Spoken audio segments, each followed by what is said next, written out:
Friends with two coarse, foul-mouthed criminals' wives like you. Oh, she's back. For a moment there, I thought we'd lost her, Trace. So, how about going for that meal in the restaurant tonight? If you have nothing better to do. Didn't you go with Roger? No, he was so, passionate and demanding. In the end, I had to tell him I was too busy nursing my sick grandmother. So, are you free? I'm free. Completely and utterly. Here, Dor, is this the place where the waiters undress you with their eyes? Yes. I better put some clean knickers on then.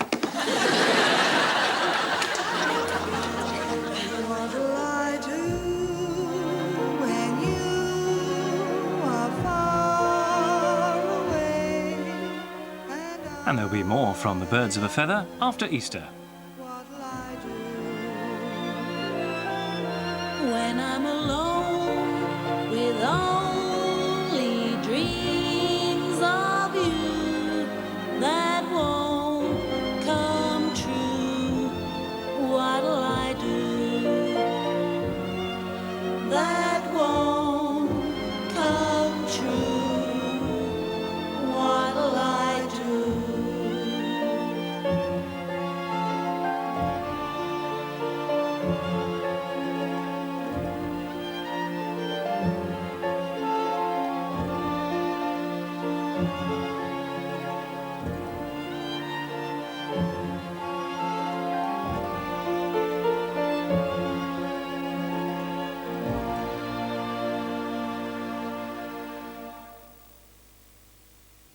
It's every proud mother's dream and every child's nightmare. Open day, darling. Is that what you said? You're not coming. I am. Oh, please don't. No, you have to let me, darling. I don't want you there. Especially considering the company she keeps. Mum, you're not coming, and that is an end to it. I am. You're not. Eddie can't take no for an answer in Absolutely Fabulous, Thursday at 9:30 on BBC1. I want to go! This is your magic moment, Margaret Mottershed. Sisters reunited after 27 years. I'm glamorous, attractive, I've enough sexual charisma to open a factory. She's fat, northern and working class. Of course she wants to be my sister. No, you're staying with Pat tonight. Well, for as long as you... Is that what Pat wants? Give her this and get her to go. Do you not want to know about me? No, I don't want to know. Am I just to go then? I can't be seen to have a blood relative with a Lancashire accent and a perm you could go trick-or-treating in. Julie Walters and Victoria Wood are Pat and Margaret in 15 minutes. The main evening news first on BBC1 with Michael Buerk. More than 4 million cattle are likely to be destroyed rather than used for meat. McDonald's has stopped selling British beef burgers as the alarm over mad cow disease continues. The police want psychological tests for people who want gun licences. And Aston Villa put 3 goals past Leeds to win the Coca-Cola Cup.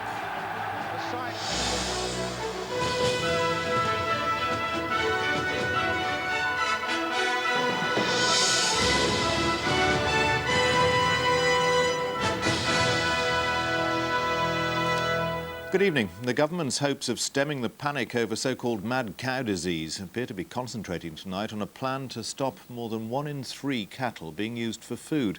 Under the scheme, all cattle aged more than 30 months would either be destroyed or kept just for milk or breeding. None would be used for meat. This seems the most likely option, though officially the government says it's waiting for the recommendation of the scientists who've been meeting all weekend. They've been talking all weekend, but it won't be until tomorrow that we learn whether SEAC, the group of scientists who've been advising the government, believe it's safe for children to eat beef and what new measures, if any, need to be taken. But today, the Agriculture Minister said he was considering the slaughter of older cows, even though so far the scientists haven't recommended such drastic action. They could, as a matter of fact, have recommended that those cows, those beasts, should not go into the human food chain. They decided not to do that, but clearly that is a matter which we need to consider. At present, most prime beef comes from cattle younger than 30 months, but much of the meat in sausages, pies and burgers comes from older dairy or breeding cows at the end of their working life. It's these cows that would be destroyed rather than eaten, up to 4.5 million of them. This Basingstoke farmer says he'll do whatever's necessary to restore public confidence, but he believes that mass slaughtering could be catastrophic. If you suddenly lose a proportion of your herd and you have to suddenly try and replace them, that's almost impossible.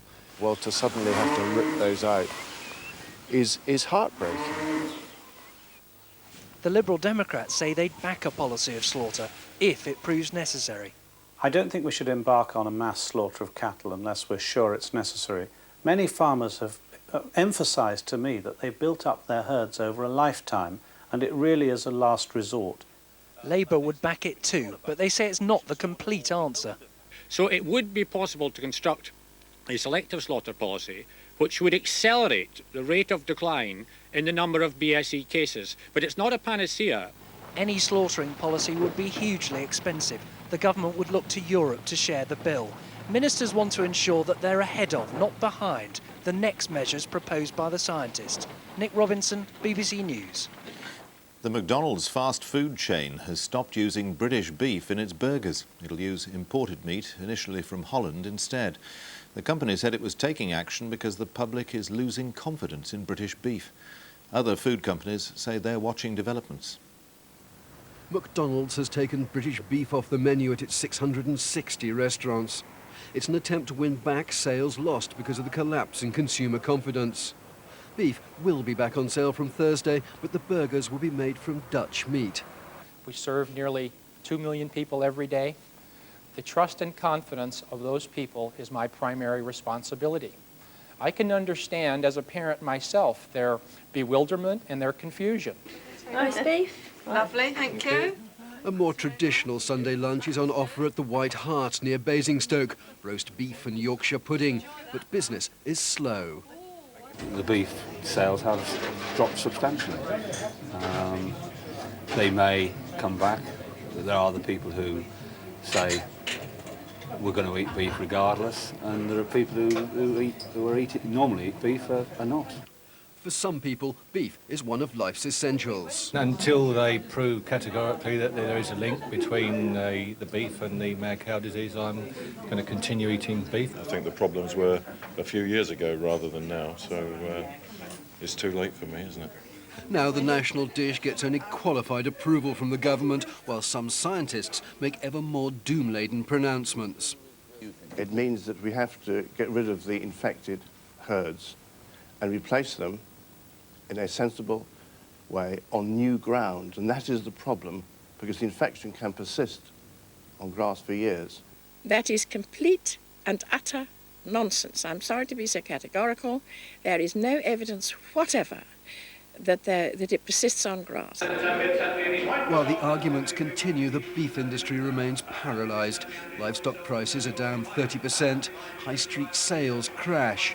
Overseas, the export market has all but disappeared.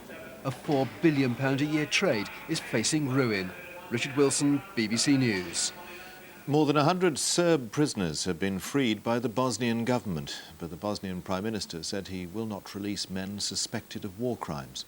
Carl Bildt, Europe's negotiator in Bosnia, called on all sides in the former Yugoslavia to comply with the Dayton peace deal and free prisoners or face losing aid for reconstruction. Late last night, the gates of Tuzla jail were opened and 108 Serbian prisoners walked out, plus one stretcher case, a man wounded in battle last September. But the Bosnian government still holds nearly 100 men, some accused of war crimes. Those released were taken under the escort of IFOR, the implementation force, to the border with Serb-held territory, where they were sent across. It was not an exchange, for no prisoners came back. It was a unilateral gesture by the Bosnian government. Without a prisoner release, there'll be no reconstruction, and reconstruction hasn't even started. For 3 months, negotiations on prisoner releases have proved to be a catalogue of broken promises. Hundreds were promised, but very few delivered. Dozens of prisoners are still held by all three parties to the conflict. The release of prisoners has been the most intractable issue so far. Without the release of prisoners, there'll be no reconstruction aid, and without reconstruction, the Bosnian government has warned that war will return. Martin Bell, BBC News, Sarajevo. Delegates at the Sinn Féin conference in Dublin have given the party's leadership a free hand in deciding whether to contest the Northern Ireland elections in May. Yesterday, the Sinn Féin leader Gerry Adams hinted that the party might take part. But today, Sinn Féin's Martin McGuinness urged the nationalist SDLP to consider joining a possible boycott of the elections. Gerry Adams appeared to indicate yesterday that Sinn Féin would stand in the election, even though it's clear the party will not take its seats in the 110-member forum announced by the Prime Minister last week. But in an emergency debate at the party's conference in Dublin today, Martin McGuinness said that a joint approach with the nationalist SDLP would be sought. I believe it would be very important that this matter be discussed as part of the ongoing dialogue between ourselves and the SDLP. Our preference is for non-participation in both the elections and the elected body. We need to put this to the SDLP in an effort to seek their support for such an approach. But speaker after speaker, including some from the party's leadership, had the same message, that the election must be contested. We have the ability to do it, and we shouldn't be afraid of any electoral contest, no matter what the outcome of that contest is. Sinn Féin wants to show that it still has electoral support for its stance in Northern Ireland, so not standing in the election is a highly unlikely outcome, especially if the SDLP decides to take part. Dennis Murray, BBC News, Dublin. Senior British police officers are calling for tougher laws controlling the licensing of guns in the wake of the Dunblane massacre. The Police Superintendents Association want to see psychological profiling for gun licence applicants. The Home Office is currently reviewing the law on firearms. Shooting on a Sunday. Britain has 800,000 licensed gun owners. Like these in South London today, none of them need any formal medical examination. But after Dunblane, where the killer also had a licence, some senior police officers now say a more rigorous psychological assessment is needed to establish the mental health of prospective gun owners. The profile can determine whether, in fact, a person has the wherewithal, really, to possess a firearm, and I'm quite sure that psychologists would add to the value of applications. Pressure to tighten the firearms law has put gun lobbyists on the defensive. But they say they would welcome mental health checks. I think it's an excellent measure. None of our members have anything to hide. I'm sure they would all pass the psychological test without any problem.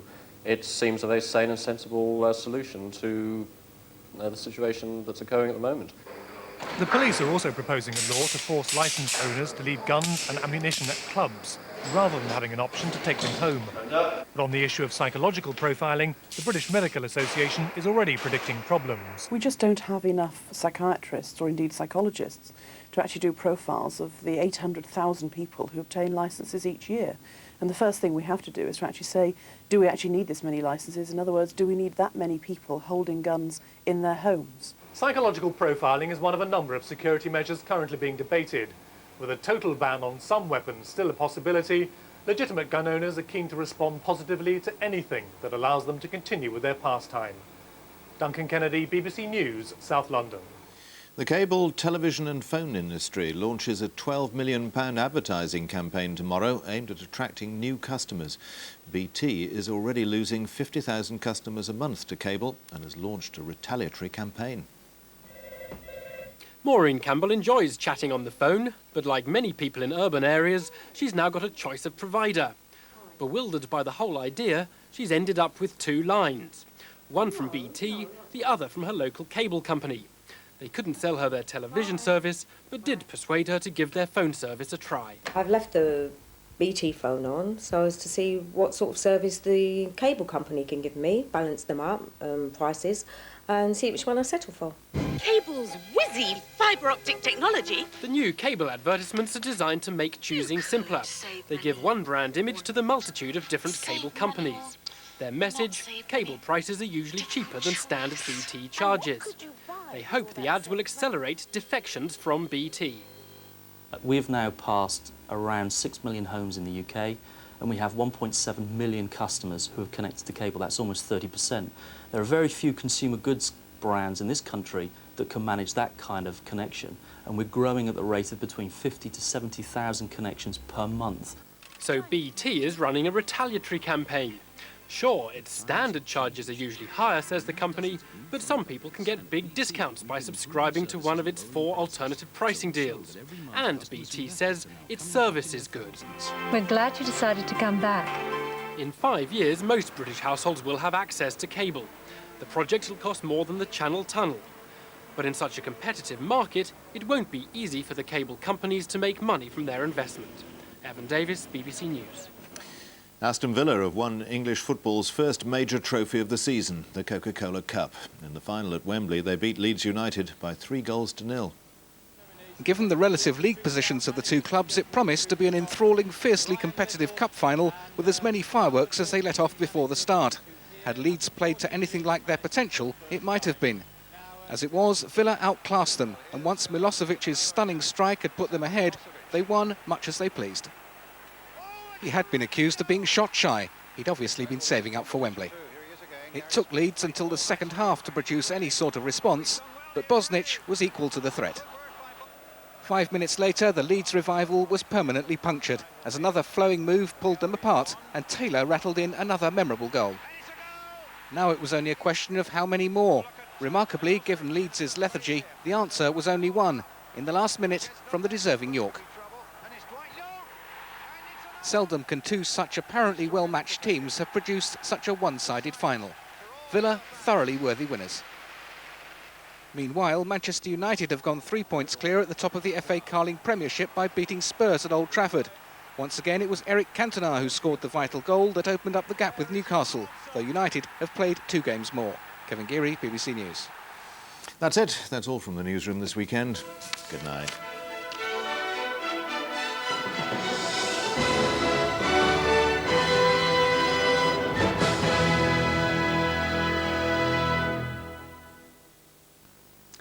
Good evening to you. Well, spring's still a little bit slow this week with once again some frosts from about midweek onwards. That's because the area of high pressure to the north is going to push its cooler weather back south. The milder south to southeasterly winds, which have been in the south over the coming weekend, pushing their way back southwards, but the frontal system's still giving some further rain. In fact, we could see some heavier rain pushing back up into the southwest before the end of the night, and more rain yet to come across Northern Ireland. The rain, though, down the eastern coast, mostly light and drizzly, but it will produce some low cloud, particularly on the higher ground.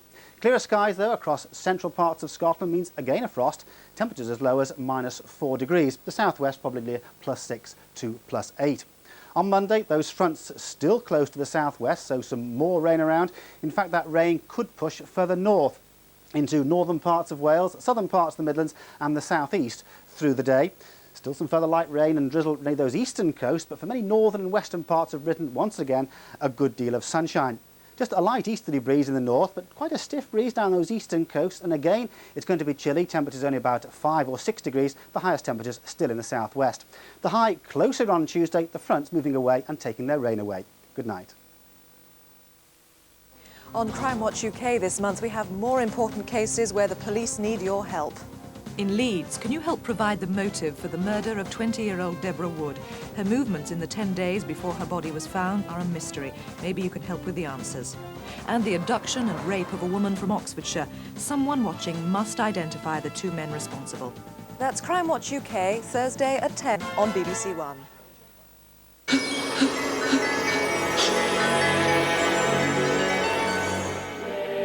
It began as a lost cause. All boys with ALD die. Its progress is relentless. And there are no exceptions. The end is inevitable. And became a crusade. I claim the right to fight for my kid's life. And no doctor has the right to stop me from asking questions which might help me save. Susan Sarandon and Nick Nolte star in the true story of Lorenzo's oil. Next Sunday at 8:05 on BBC1. Clive Anderson is our man in Calcutta on BBC2 in 10 minutes. Here on BBC1, a magic moment turned sour for Julie Walters and Victoria Wood. Pat and Margaret.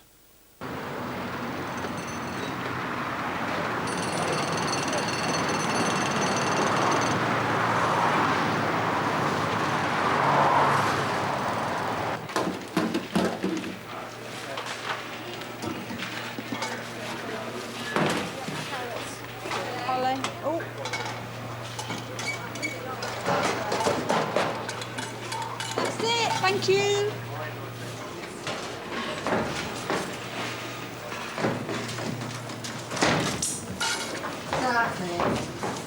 Come on, Margaret. The court's revving up outside.